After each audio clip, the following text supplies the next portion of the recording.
Hi, I'm Riva. I'm 20 years old and I'm sitting here with Lachlan Skipworth.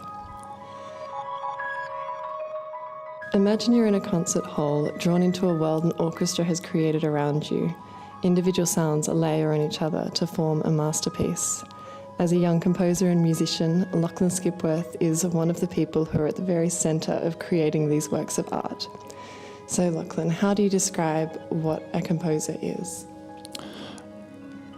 It's always good to start with a difficult question. A composer, I kind of like to be just to kind of distill the way I see the world. And that's, we live in what could be called troubled times. There's lots of things going around, so I think my art needs to reflect that a little bit. But at the same time, I want to speak in the same way that Mozart and Brahms and Beethoven and, with these great pinnacles of human achievement have spoken in the past. I like to kind of put myself next to them, not necessarily at their level, but in the same kind of language as them.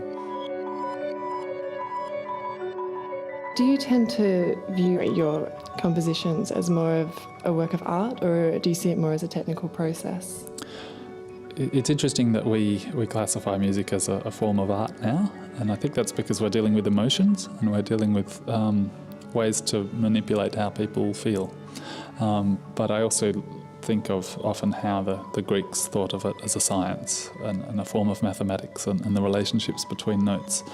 And I definitely access that in how can I make it a technical pursuit to achieve an emotional outcome. Working in the world of music, how has this affected the way that you listen to it now and even for enjoyment?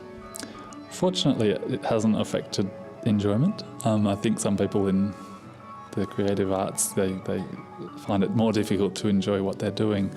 One thing is there's such a great variety of music out there, and I'm lucky to work with so many inspirational colleagues that they're always finding new ways to say things and to just be amazing.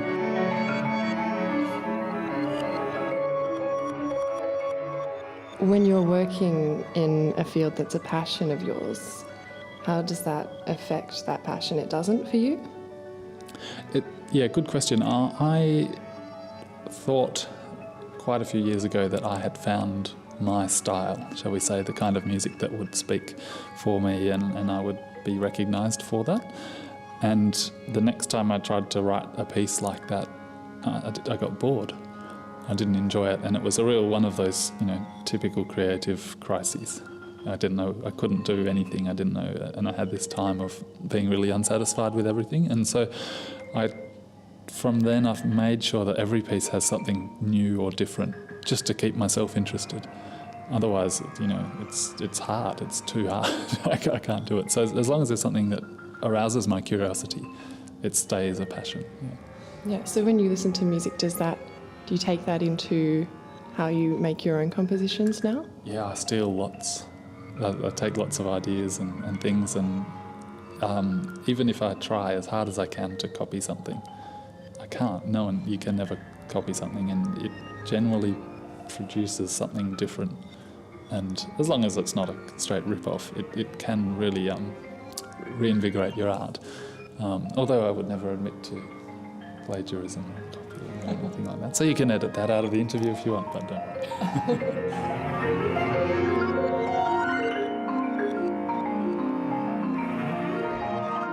How does your studio play a role in your work?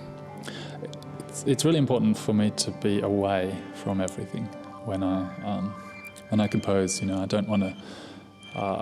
I'm actually really worried that someone might hear the chord that I like, or the melody or something, because it's such a fragile moment of any kind of even positive feedback could be taken the wrong way, and I won't want to use that anymore. So it's the escape of it is really good. It's actually nice to have it quite blank in some ways, not too overstimulating, because I want the sounds to be the stimulus. But the space I have now has only been my main space for a couple of years now. And it was interesting to look back at where I've composed particular pieces. And it's often, scrambling to find a room in a university, or one of the pieces was written in an attic in Weimar in Germany, and all these weird things. And sometimes that fight to make something your own creates a better piece, which is strange. At the moment, the fight is just getting. We have a lovely young daughter, but it's difficult to find time in the day. But it's also kind of a nice challenge to really value that time that I do get to compose.